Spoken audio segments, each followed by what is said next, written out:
Hey guys, welcome back to another video. So in this video, I'm going to be talking about the 5 core disciplines of archaeology. I'm specifically going to be going over the Road to Archaeology Part 1 video that RuneScape did release. So I will be showing some clips of that video. If you guys want to watch the entire video, I will be linking it in the description down below. So definitely check that out. It's a pretty quick video, but I'm going to be going over some of the key points that they did touch on in the video. And I'm also going to talk more about it and give you guys my opinion and thoughts on some of these disciplines that they did identify. So yeah, let's just jump right into the video.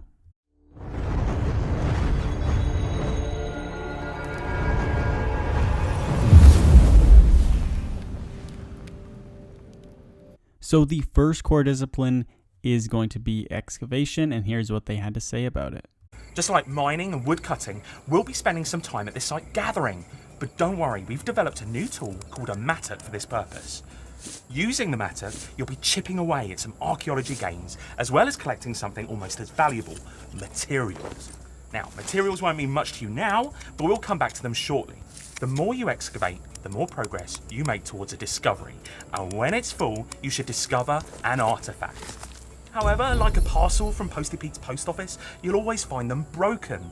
You see, we've been putting it down to our overly enthusiastic mattock thrusts. Now, this is where those materials come in. Depending on the artifact you find, you'll need a certain amount of materials to mend them. This one, for example, needs 15 white oak and 10 samite silk. Seems we've got plenty of oak, but not enough silk. You can either dig some more and hope that you get what you need, or you can trade with other players. You can also look around for material caches away from the main site, which guarantees you a certain material. Also, when you excavate, you'll begin to accrue a stack of soil in your inventory. The team has developed a screening station for soil samples, so we can filter for those additional materials. This will be at the rock dig site and will give you another role on the drop table, but without the progress towards another artifact. So as you guys saw there, the first core discipline of archaeology is going to be excavation. So with this, you are going to be gathering some materials and some sort of artifacts that you'll be able to fix with those materials. So that is going to be really interesting. They didn't quite say what the articles are going to be for, but I'm sure they will have a pretty neat use. Further on in the stream, they do talk about relics, which I will show you guys later, but I don't think that artifacts are going to be relics, if you know what I mean. So artifacts probably won't give you some sort of perk, but I think they might have a use in some sort. We just don't know what that is yet.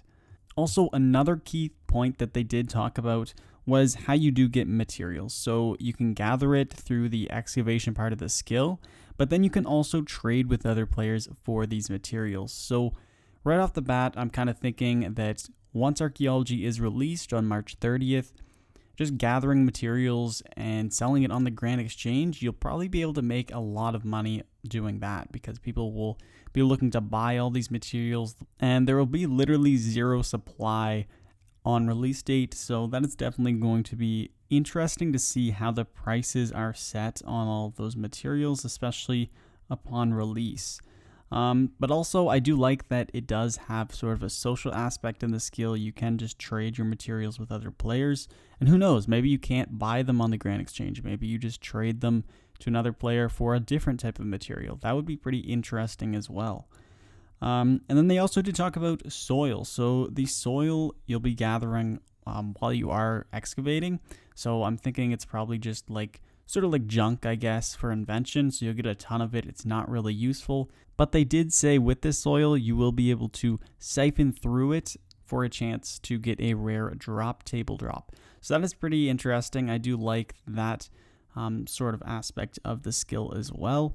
But anyway, we're going to jump right into the second aspect of archaeology. So the second discipline is restoring.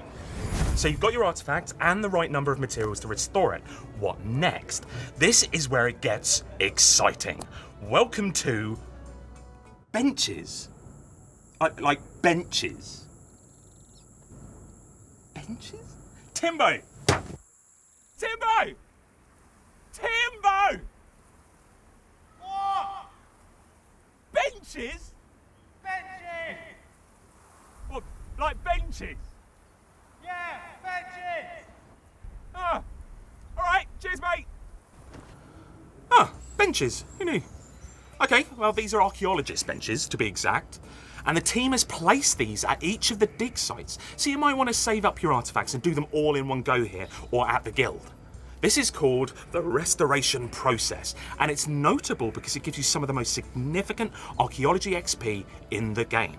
Now, once you've restored this little piece of RuneScape history, you have a choice of what to do next. Option 1. Do you hand it to the museum curator? He looks like a trustworthy fellow, right?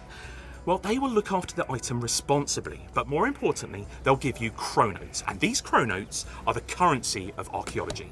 Chronotes can be spent at a skill-wide shop full of rewards. Save up for rewards which will help you throughout the skill. Option 2. Do we hand it to a dodgy-looking collector? They will have a list of projects that they're after, and you can begin chipping away at their want list. And once their list is complete, you'll sometimes gain relics that you cannot get from anywhere else, alongside other gubbins like Tetra Compass pieces. What are relics, you might ask? Well, we will get to that, don't worry. Option 3. Do you keep it, in case it has some future use, which is very much a risky play? Option 4. Do you disassemble it for new archaeology components? And option 5. Or maybe you set it free to live its life as it chooses. Live out your dreams, little one. So yeah, as you guys saw there, the second core discipline of archaeology is going to be called restoration, where you will be using archaeology benches to restore the artifacts that you are finding while you are excavating. So as you guys saw there, this is where you are going to be getting most of your archaeology XP. It is going to be interesting to see how often you are able to get artifacts and if they're just super rare or not. That'll be an interesting thing to see. They also discussed what you actually do with the artifacts when you do restore them.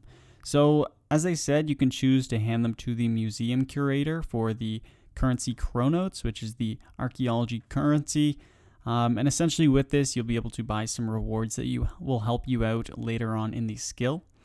Then another option was hand to the collector, and once you finish a certain amount of collections, you will get a relic. And so relics will essentially give you really good perks that you will be able to enable. I will talk about this later on in the video as well. And then some other options that you can use the artifacts for.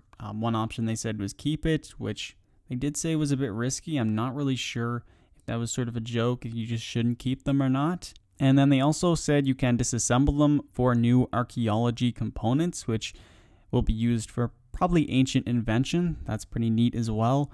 And then also they said set free, which is just a big question mark for me. So right off the bat, I am kind of thinking that handing them to the collector is probably the best way to go. At least that's what I'm thinking so far, because these relics, from what I know, they are going to be really overpowered. So I am thinking that probably handing them to collector is the best way to go.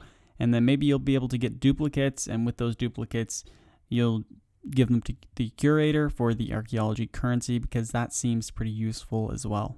Which is leveling. Yes, leveling. So you have a sense of what it's like to train archaeology, but what does it feel like to level up? Well, first and foremost, you will be unlocking new excavations. We found these to be mostly in the same dig site, and they offer new projects to complete, better material rates, and maybe even new materials. But the real joy of leveling up is the dig sites. You'll be wanting to reach the level requirements for these as soon as you can, because getting into a dig site is such a wonderful payoff. You've put all that work in, and now the door to somewhere new and undiscovered is wide open for you. So go, dive in, explore, find all of its secrets, loot chests full of materials, encounter puzzles to be navigated. And the dig sites aren't small either. It's going to take you some time to map out all of their nooks and crannies, which include new excavations for you to train at. So the third core discipline of archaeology is going to be leveling, essentially just the things you are going to be unlocking when you do level up. So some things that you are going to be unlocking is new excavations. You'll also unlock new materials when you get to these new excavations, and of course new dig sites, which I did mention in a previous video. There's going to be 5 of them, and you'll unlock them as you progress through the skill. In these dig sites, you will find loot chests and the new sort of excavations where you will find new materials and stuff like that. These dig sites, they're going to be huge. There's going to be a lot of stuff to uncover in them, and they're probably going to have their own unique relics and unique artifacts as well. So that is going to be really interesting to just see how the whole dig sites work out. We don't know too much about it. We don't know too much overall about the skill right now, so it is going to be really fun to try all this stuff out on release date. Qualifications. While we're here in Varrock, there's a group I want you to meet. Welcome to your research team. These are a crack gang of archaeologists who'll be researching while you're off doing other things. Think of them as player-owned ports, but for archaeological boffins. Player-owned nerds, if you will. Instead of braving rough seas and krakens, they're braving tea breaks and stipple brushes. At your disposal, we have a number of distinguished characters to research mysteries while you're off training. People like Dr. Nabernick, and if they're successful, you'll get hold of rewards like materials, artifacts, and some spanking new archaeology drops. And you'll be unlocking new and improved researchers from the rest of archaeology. But how do you get the recognition you deserve outside of rewards? Ah, wait, what's this? A diploma, la-di-da. How interesting. Well, this is one of the many ways that you'll be recognised in archaeology. There'll be achievements and challenges, of course, but qualifications are something new. You'll be required to master virtually every aspect of archaeology at a certain level band. And if you do, you'll unlock new researchers, new Chronote shop stock, and many more rewards. So here they talked about qualifications. So this was sort of a bit of a weird discipline, I would say. So they did show that there's going to be a sort of a player-own ports aspect to this as well, where you'll get your own researchers to sort of just go out and research the artifacts. You'll be able to get some artifacts and materials from this. Personally, I don't really like player-own ports that much, so I'm not too excited about this, but I guess you'll be able to get some free materials and artifacts every day, so it is going to be pretty nice. And then the other part that he did talk about was the qualifications. So essentially you'll need to master the specific parts of the skill to unlock more researchers and other rewards. What I'm thinking is that there'll be certain requirements. So maybe you'll need to find a certain number of artifacts. Maybe you'll need a certain number of materials or relics.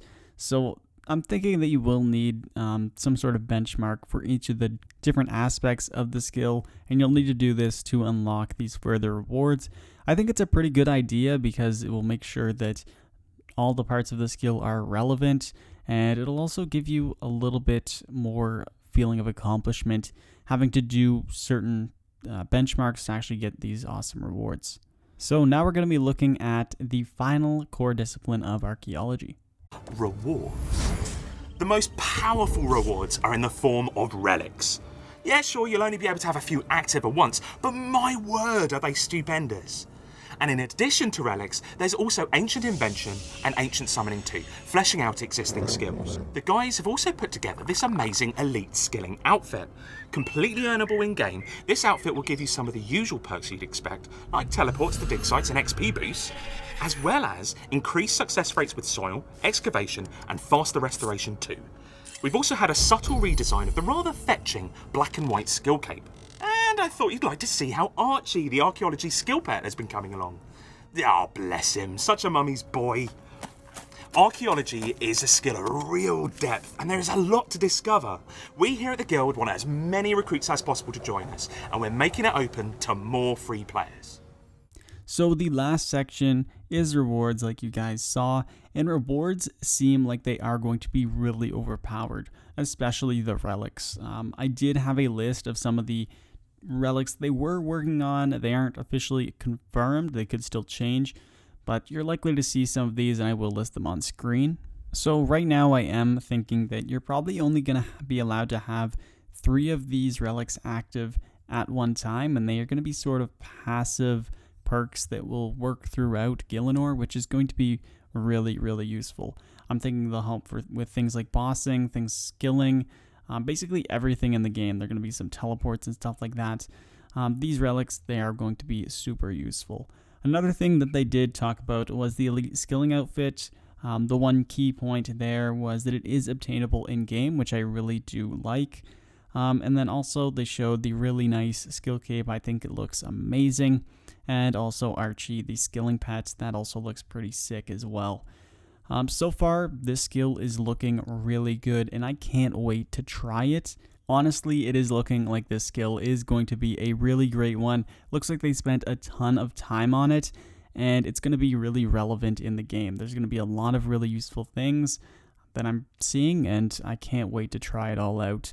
Let me know in the comments down below what you guys think of Archaeology, if you're excited or not. I know personally I can't wait for March 30th to come so I can try out this amazing update.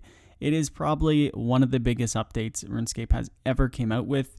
It's going to be a brand new skill, and there's also going to be so many new areas to explore. I really just can't wait for this update. It looks so amazing. Anyway guys, thank you for watching this video. I hope you found it helpful. And remember, the link to the full video is in the description down below. So check that out if you would like. But anyway guys, thanks for watching, and I'll see you in the next video. Peace.